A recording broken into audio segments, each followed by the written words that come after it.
আচ্ছা, আর একটা ব্যাপার নিয়ে একজন মহিলা লিখেছিলেন, আমার লেখা উচিত ছিল বাই বাই দ্য ওয়ে, কিন্তু আমি যে কারণে ভুলে গেছিলাম। এটা অ্যাকচুয়ালি মানে আমি বিভিন্ন জায়গায় এই সমস্যাটা দেখেছি। অর্থাৎ হাজব্যান্ড বিদেশে কাজ করছে আর মেয়েটি এখানে সরকারি চাকরি। তো কী হচ্ছে, ভারতের যে কোনো রাজ্যেই সরকারি চাকরি এত বেশি লোভনীয়, সেই সরকারি চাকরি ছেড়ে কোনো মেয়েই বিদেশে হাউসওয়াইফ হতে চান না।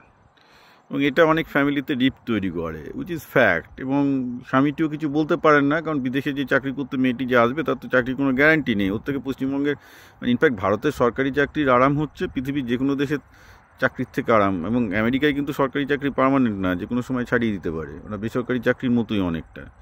ঠিক আছে, তো ঘটনাটা হচ্ছে ভারতের মতো এরকম কেউ নেই, দেশ খুব কম আছে যে সংবিধান থেকে পুরোপুরি বলে দিয়েছে। এবং ইউরোপেও আছে, মানে সরকারি চাকরি মানে হচ্ছে একদম আরামের জীবন, কিছু করতে বলো না, সেটেলড।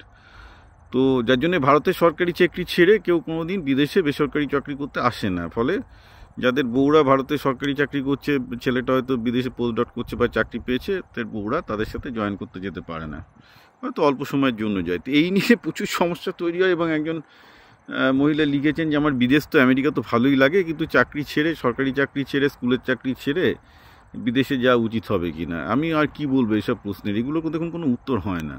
এটা আপনার পার্সোনাল ব্যাপার। আপনার যদি এখন লাইফে সিকিউরিটি ভালো লাগে, আপনার বরকে বলুন যে দেশে ফিরে কোথাও একটা প্রফেসর হয়ে চলে আসতে, আপনি কি করবেন। আর আপনার যদি সিকিউরিটি দরকার না থাকে, কারণ বিদেশে চাকরির, আমেরিকায় চাকরির কোনো গ্যারান্টি নেই। ঠিক আছে, যদি আপনাদের আনসার্টেনিটির সাথে থাকার অভ্যাস থাকে, যদি আপনারা ভাবেন যে সেই আনসার্টেনিটিটাকে আপনারা টলারেট করতে পারবেন, you can live with it, তাহলে বিদেশে আসুন। I mean there is no either way of this.